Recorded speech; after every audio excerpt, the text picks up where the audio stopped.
Uttar Pradesh cabinet में एक गुपचुप फैसला हुआ जो देर रात सार्वजनिक हो गया।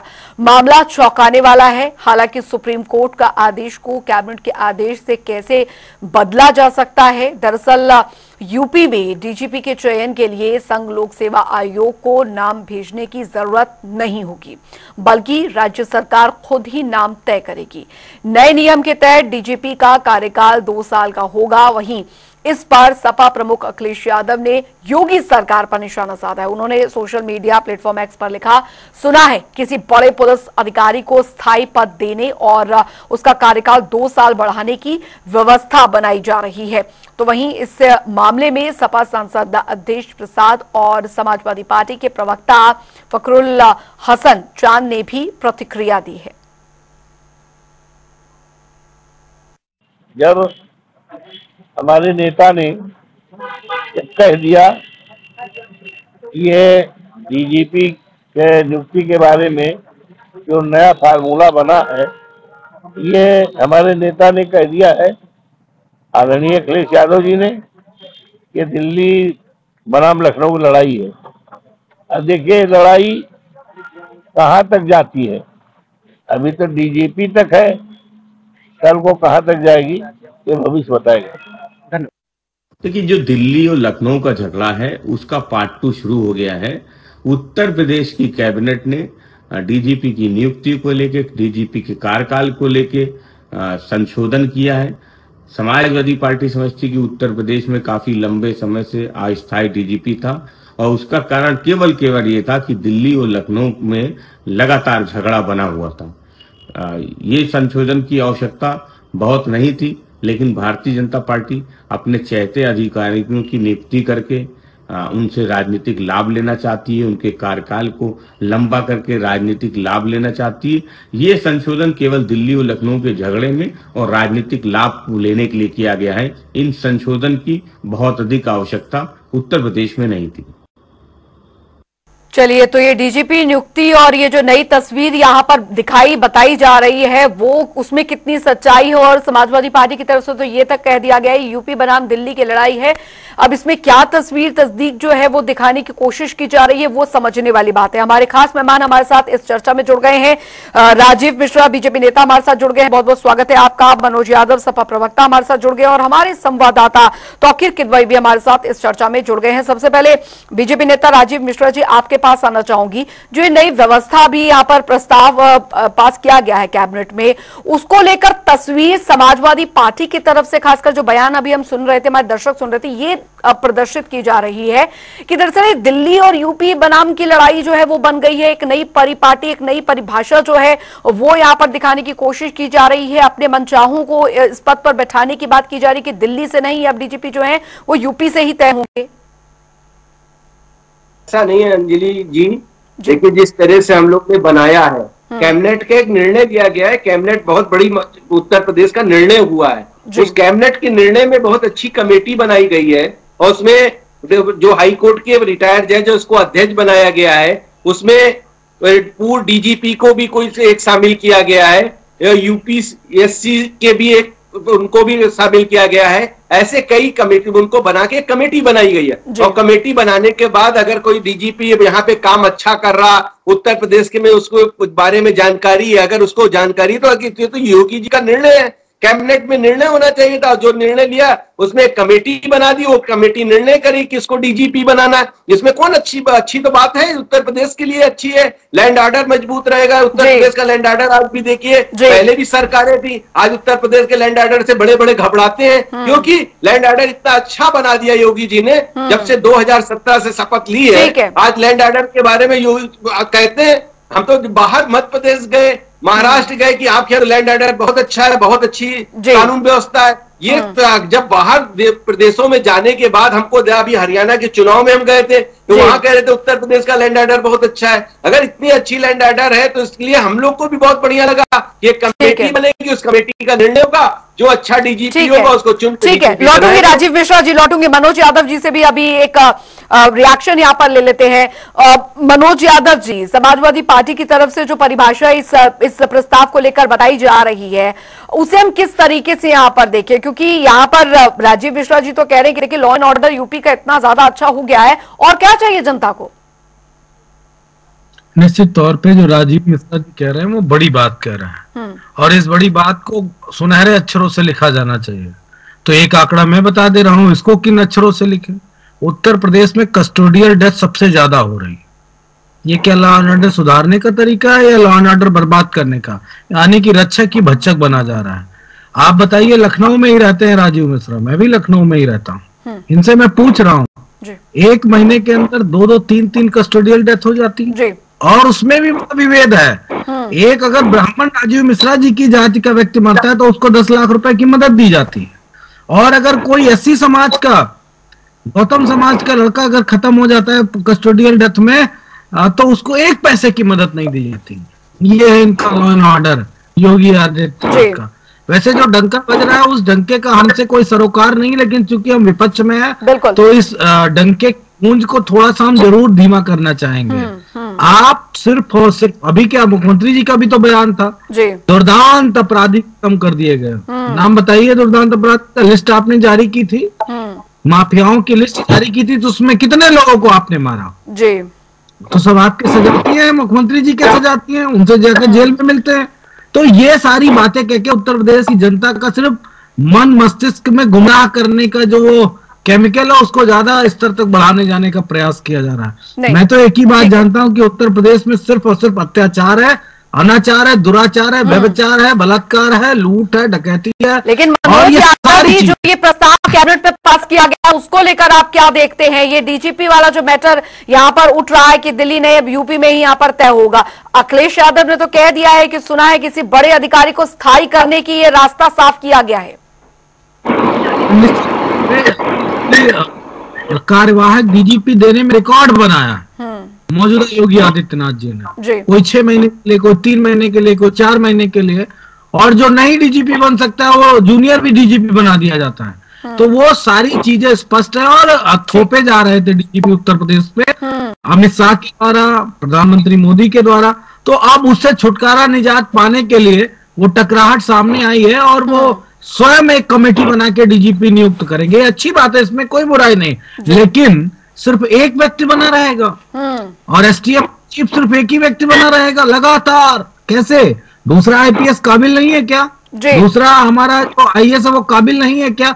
ये सबसे महत्वपूर्ण है। और सेवा विस्तार देके जो सेवाएं ली जा रही हैं, इसके पीछे काला सा चरित्र है, सब का गोलमाल काला चरित्र उसमें लपेटा हुआ है उसके पीछे, जो सेवा विस्तार देके सेवाएं ली जा रही हैं, क्योंकि ये प्रवृत्ति बनी हुई है बीजेपी की। जी चलिए, लौटूंगे आपके पास। तो आखिर किदवई हमारे संवाददाता हमारे साथ बने हुए, उनसे भी समझने की कोशिश करते हैं जो नई व्यवस्था यहाँ पर की गई है उसके पीछे वजह क्या है, क्योंकि अपनी अपनी वजह जो है वो यहाँ पर दी जा रही है। तो आखिर अभी समझना यहाँ पर ये चाहेंगे कि अब जो तस्वीर इसको प्रदर्शित की जा रही है कि दिल्ली बनाम यूपी की लड़ाई है या फिर इस तरीके से, तो इस नई व्यवस्था को हम किस तरीके से देखें?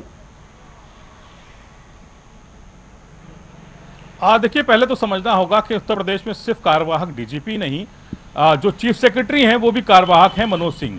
इसके अलावा एक बात को और समझना जरूरी है कि हाल फिलहाल ये पूरा मामला कार्यवाहक डीजीपी को लेकर सुप्रीम कोर्ट भी गया था। उसमें सुप्रीम कोर्ट ने 8 ऐसे प्रदेश हैं जहां पर उनको फटकार लगाई थी कि आप कार्यवाहक डीजीपी क्यों रखते हैं, जब एक व्यवस्था है पूर्णकालिक डीजीपी को रखने की। इसको लेकर सुनवाई चली रही थी और यह माना जा रहा था कि बहुत जल्द ही सुप्रीम कोर्ट इस पर सख्त आदेश भी जारी कर सकता है। लेकिन उसके पहले ही उत्तर प्रदेश सरकार ने कैबिनेट के थ्रू एक फैसला लाया गया है और कहा गया है कि अब डीजीपी खुद उत्तर प्रदेश सरकार नियुक्त कर लेगी। लेकिन जो कार्यवाहक डीजीपी हैं वो 2.5 साल से नियुक्त नहीं हो पाया उत्तर प्रदेश में, और ऐसे ही हालात अन्य प्रदेशों में भी हैं। सबसे बड़ी बात यह है कि जब उत्तर प्रदेश और राज्य की सरकार में व्यवस्थाएं बनी हुई हैं कि कैसे सिस्टम को चलाना है, एक गवर्नर की पॉलिसी है, यहाँ पर एक गवर्नर भी होता है। संघ लोक सेवा आयोग को जो डीजीपी सीनियर मोस्ट आईपीएस है उनकी एक लिस्ट भेजी जाती है, पैनल लिस्ट भेजी जाती है। वहां से 3 जो सीनियर 3 आईपीएस होते हैं उनको वो संघ लोक सेवा आयोग सरकार को भेजती है स्टेट की, और स्टेट उस तीनों में से एक किसी को डीजीपी बना सकता है। ये पहले की व्यवस्था है। अब जरूरत क्या पड़ी कि इस तरह से एक पैनल बनाकर उसके थ्रू डीजीपी नियुक्त करने की सबसे बड़ा सवाल यह है। और मिश्रा जी से भी सवाल यह है, क्या केंद्र सरकार ये तय करने में सहमत नहीं थी क्या, या फिर कुछ आपस में बॉन्डिंग को लेकर दिक्कत है? ये ऐसी जरूरत क्यों पड़ रही है किसी स्टेट को? और उत्तर प्रदेश सरकार में ऐसा क्यों हुआ जहां पर कांग्रेस की सरकार है, उन प्रदेशों में भी ऐसी व्यवस्था भी नहीं है? तो आखिर उत्तर प्रदेश सरकार को क्या जरूरत पड़ी कि अपना डीजीपी खुद सरकार तय करेगी, जब केंद्र से जब कुछ सब कुछ सही चल रहा है और दोनों जगह बीजेपी की सरकार है? जी, ये सवाल है राजीव मिश्रा जी, आखिर क्या ऐसी जरूरत पड़ गई कि ये व्यवस्था बनानी पड़ी, जबकि पूरा प्रोसीजर जो है वो पहले से ही तैयार है सब राज्यों में?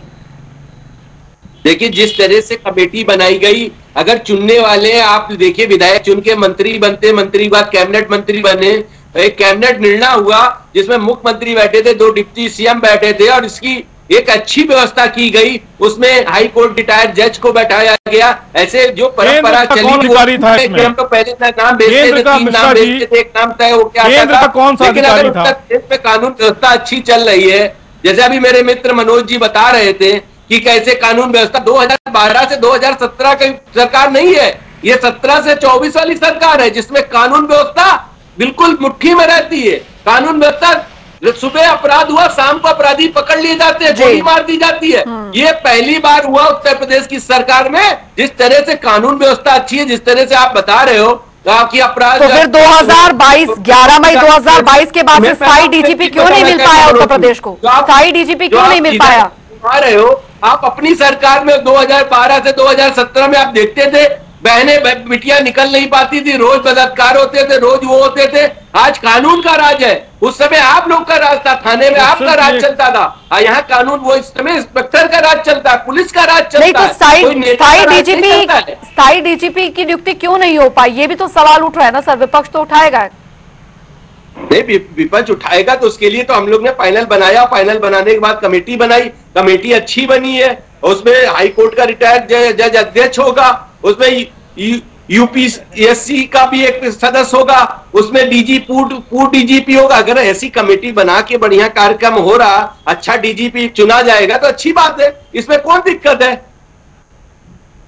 मनोज यादव, मेरा एक सवाल है जी, तौकीर जी का सवाल है। राजीव जी पता होगा अच्छा डीजीपी काम कर सकता है, कोई ये नहीं है कि 2 साल का कार्यकाल बढ़ा दिया जाएगा, 4 साल का तो होना चाहिए काम। अगर कोई अच्छा काम कर रहा है उसको इनाम मिलना चाहिए, अगर कोई बढ़िया काम नहीं करेगा तो उसको इनाम नहीं मिलेगा, उसको हटा दिया जाएगा। अगर कोई काम अच्छा कर रहा था, प्रशासन में बहुत अच्छा काम पुलिस पूरा उत्तर प्रदेश चला रहा है, तो अच्छा काम है ना। ठीक है, तौकीर जी का एक सवाल है आपसे। सवाल मैं ये जानना चाह रहा हूं कि आप ये मानते हैं कि अब केंद्र का पूरी तरह से हस्तक्षेप खत्म हो जाएगा इसके बाद? नहीं, केंद्र सरकार हमारी सरकार है, उसको भी हम लोग बताएंगे। ऐसा नहीं कि निर्णय नहीं होगा, निर्णय केंद्र सरकार से भी है। जैसे जो डीजीपी बनेगा तो उसमें एक कमेटी बना दी गई, वो भी केंद्र सरकार में गृह मंत्री जी है, प्रधानमंत्री जी, ऐसा नहीं है, हर चीज है, हर चीज निर्णय होता है। हमारे यहाँ फाइनल वो कमेटी बनती है, और निश्चित हमारे क्या कोई भी निर्णय होता है, एक टिकट भी होता है तो पार्लियामेंट कमेटी से निर्णय होकर तब जाता है। और ये चीज आप समझ लीजिए, उत्तर प्रदेश जिस तरह से डीजीपी की नियुक्ति करेगा, जिस तरह से उत्तर प्रदेश में कानून व्यवस्था लगातार अच्छी हो रही है, आप भी देख रहे हैं तौतीर जी, जिस तरह से कानून व्यवस्था अच्छी चल रही है। आपने देखा 2017 से 2024 में आप व्यवस्था देखिए, जिस तरह से अपराधी मारे जा रहे हैं, सुबह डकैती होती है, शाम को अपराधी पकड़ लिए जाते हैं, उसके एक पैर में गोली पड़ी होती है। तो ये काम अगर कोई करता है तो ये योगी राजनीति में ही हो सकता है। बहराइच देखा हमने, हाथरस देखा हमने, अपराध के केसेस उत्तर प्रदेश में इतने भी कम नहीं हुए हैं राजीव जी, लेकिन आप कह रहे हैं कि सामंजस्य जो है केंद्र और राज्य में बनेगा, यानी आप ये कह रहे हैं कि कमेटी का जो भी आप भी एंकर हैं। 2012 से 2017 में जितने अपराध होते थे, जमीनों में कब्जा होता था, आज की बात करिए ना सर, आज की बात करिए, आज की बात करिए। अच्छा 2024 राजीव मिश्रा जी, एक सवाल यहाँ पर, ठीक है, रुका है, ठीक है, एक सवाल यहाँ पर, आपने एक बात यहाँ पर कही है कि केंद्र के साथ सामंजस्य है हमारा, यानी ये मानकर चले जो कमेटी जो भी निर्णय यहाँ पर लेगी उसमें पूरे की पूरी रिपोर्ट जो है वो केंद्र को भी जाएगी, ये आप कह रहे हैं? केंद्र को भी, केंद्र सरकार से हमारे दोनों के जो भी निर्णय होते हैं, यहाँ से भी उत्तर प्रदेश से कोई निर्णय जाता है तो केंद्र में जाता है, उसको यस किया जाता है, वो ये हो जाता है।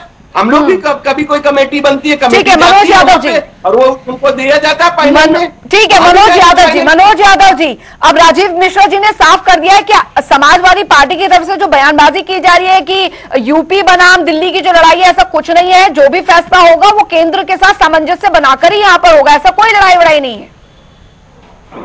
अगर सामंजस्य इतना अच्छा था तो उत्तर प्रदेश को स्वयं डिसीजन लेने की क्यों बात सामने आई? एक बात, और अगर यही डिसीजन लेना था तो बहुत पहले ले लेना चाहिए था। 8 साल से आपकी सरकार है उत्तर प्रदेश में, तो ये खैर ये गोलमोल जवाब है, लेकिन अपराध बहुत खत्म हो गए, लॉ एंड ऑर्डर है। इतना फोकस कर दिया राजीव मिश्रा जी ने कि लॉ एंड ऑर्डर शर्मा के दुबक गया, बेचारा चला गया, पता नहीं किस मेज के नीचे घुसा बैठा है।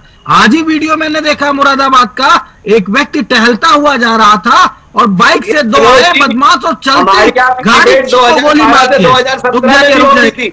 और जिस तरह से आपके अपराध निकलते थे, जितनी जमीनें कब्जा होती थी, माफिया कब्जा करते थे, मोरंग मंडी में कब्जा होता था, हमेशा सारी जगह कब्जाएं होते थे। आज योगी राज है, आज कोई कब्जा नहीं कर सकता किसी की जमीन। बहने रात में 2 बजे 3 बजे जाती है, सुरक्षित है, ये योगी राज है। ठीक है मनोज यादव जी, आपकी बात पूरी कीजिए। जी मैं आपसे अनुरोध करूंगा, मुझे बोलने दीजिए, मुझे मालूम है योगी राज है, जल्दी से सर चीज है। हाँ, निश्चित तौर पे उत्तर प्रदेश में महिलाओं पे अपराध का आंकड़ा बड़ा है, लूट का आंकड़ा बड़ा है, डकैती का आंकड़ा बड़ा है, छिनैती का आंकड़ा बड़ा है। ये सिर्फ योगी आदित्यनाथ की जिब्या पे उत्तर प्रदेश का लॉ एंड ऑर्डर बहुत अच्छा दिखावे के लिए, जिस दिन मीडिया एक्सपोजर लग जाएगा ना आप पे, आपकी हैसियत पता चल जाएगी, ट्रोलिंग शुरू हो जाएगी, पता चल जाएगी, इस्तीफा देना पड़ जाएगा मुख्यमंत्री योगी आदित्यनाथ को। इसलिए आपसे इतनी बात कहनी है कि राग मत अलापा करिए टीवी पे बैठ के। रोज हत्या है, रोज लूट, रोज बलात्कार हो रहा है उत्तर प्रदेश में। ठीक है तौकीर, क्योंकि एक लास्ट कमेंट यहाँ पर जरूर लेना चाहूंगी। अभी जो स्थिति है यहाँ पर, जो नई व्यवस्था यहाँ पर लागू की गई है, उसमें साफ यही कहा जा रहा है कि देखिए कानून व्यवस्था सही रहे, ये बहुत जरूरी था, इसीलिए फैसला यहाँ पर लिया गया है। ऐसी और लेकिन सवाल यहाँ पर ये, जैसे कि सपा प्रवक्ता की तरफ से भी कहा गया है कि समय अभी क्यों, ये फैसला अभी क्यों लिया गया, क्या जरूरत थी यहाँ पर इस समय? देखिए सबसे बड़ा सवाल यही है कि 2.5 साल तक परमानेंट डीजीपी नहीं, फिर उसके बाद कैबिनेट, जब सुप्रीम कोर्ट थोड़ा सा एक्टिव होता है तब कैबिनेट के थ्रू यहां पर फैसला लिया जाता है परमानेंट डीजी का। वो भी उत्तर प्रदेश सरकार अपने फैसले अपना खुद लेने की क्षमता वाला एक फैसला ले आती है। जरूर सवाल खड़े होंगे उत्तर प्रदेश में, क्योंकि समाजवादी पार्टी मुख्य विपक्षी पार्टी है। ऐसे में उसकी तरफ से पहले भी कहा जाता है, अखिलेश यादव कई बार अपने प्रेस कॉन्फ्रेंस में ये बात कह चुके हैं कि डबल इंजन की सरकार है, लेकिन इंजन अब आपस में टकराने लगे हैं। और ये मौका विपक्ष को मिला भी है इस वक्त, क्योंकि डीजीपी को लेकर खींचतान एक लंबे समय से मची थी। और इसके पहले अभी जो चीफ सेक्रेटरी हैं वो भी जब कार्यवाहक नियुक्त हो गए तो सवाल और बड़ा हो गया। फिलहाल केंद्र के सरकार साथ क्या समन्वय है इसको तो जरूर समझना होगा, लेकिन जिस तरह से मुख्यमंत्री योगी आदित्यनाथ की मांग है, आज ही वो झारखंड के चुनाव में है, महाराष्ट्र के चुनाव में भी कैंपेनिंग कर रहे हैं, तो उनकी जो डिमांड है वो सभी प्रदेशों में देखने को मिलती है। उनकी कानून व्यवस्था को लेकर चर्चा भी होती है। और सबसे बड़ी बात यह भी है कि जिस प्रदेश में वो भाषण देने जाते हैं वो सबसे पहले उत्तर प्रदेश की कानून व्यवस्था को ही रखते हैं। ऐसे में कानून व्यवस्था में क्या सुधार आएगा इस नए प्रपोजल से, ये तो आने वाला समय बताएगा। लेकिन एक दाग जरूर लगा बहराइच हिंसा के बाद, जहां कहा जा रहा था कि 2017 में जब भाजपा की सरकार आई उसके बाद से सांप्रदायिक हिंसा नहीं हुई, लेकिन बहराइच में वो भी हुआ। और जिस तरह से हाथरस में 123 लोगों की मौत हुई थी भगदड़ में, वो भी हमने देखा था। तो कानूनी व्यवस्था को क्या नए डीजीपी, क्योंकि डीजीपी वही रहेंगे, सिर्फ व्यवस्थाएं बदली हैं, सिर्फ व्यवस्थाएं बदली है। यहाँ पर ये कहा जा रहा है कि कानून व्यवस्था जो है वो मजबूत रहे, यही हमारा पूरा लक्ष्य बना हुआ है। लेकिन सवाल उठ रहे हैं कि आखिर ये व्यवस्था अब क्यों लागू की गई है। मनोज यादव जी, आप कुछ कहना चाह रहे हैं? जितनी मांग योगी आदित्यनाथ जी की पूरी देश में, उससे ज्यादा मांग हमारे अवधेश प्रसाद जी की है। वो हर जगह बुलाए जाते हैं, ये कोई बड़ी बात थोड़ी नहीं हो गई। Law and order Uttar Pradesh का ध्वस्त है और वो सिर्फ गुणगान किया जाता है कि भाई वहाँ बहुत अच्छा है। विपक्ष के नेताओं को अपराधी बना के गोली मारी जाती है। मतलब सुबह तक वो अपराधी नहीं रहता है 10 रुपए के इनाम का, शाम तक अपराधी हो जाता है 1 लाख रुपए, 5 लाख रुपए इनाम का, और उसका इनकाउंटर कर दिया जाता है। ये सब एक षड्यंत्र है जाया जा रहा है। अंजलि जी। जी राजीव मिश्रा जी, देखिए जिस तरह से ये कमेटी बनाई गई है, कमेटी बहुत अच्छी होगी। उत्तर प्रदेश कानून व्यवस्था बहुत अच्छी होने वाली है और लगातार कानून व्यवस्था अच्छी चल रही। मेरे मित्र कह रहे थे जिस तरह से व्यवस्थाएं कानून की अच्छी चल रही हैं। आज सुबह आदमी आता है, गोली मारता है, सवेरे शाम को गिरफ्तार हो जाता है। पहले तो FIR ही नहीं होती थी, अब तो FIR होने लगी। पहले रात में सुरक्षित रहने लगी। पहले तो 2012 से 17 तक FIR नहीं होती थी। थाने में कोई हुक्म नहीं था, थाने तो इन लोग चलाते थे। आज थाने में पूरी व्यवस्था है, सबसे का जांच कर ले, पुलिस काम करती है, कोई नेता का दखल नहीं होता। कानून राज में पहली बार ऐसा हुआ 2017 से 2014। ठीक है, योगी सरकार में नई व्यवस्था जो है अभी चर्चा का विषय बनी हुई है, कानून व्यवस्था से जोड़कर देखा जा रहा है। बहुत बहुत शुक्रिया राजीव मिश्रा जी, मनोज यादव जी, तौकीर किदवई, आपका इस तमाम चर्चा में शामिल होने के लिए।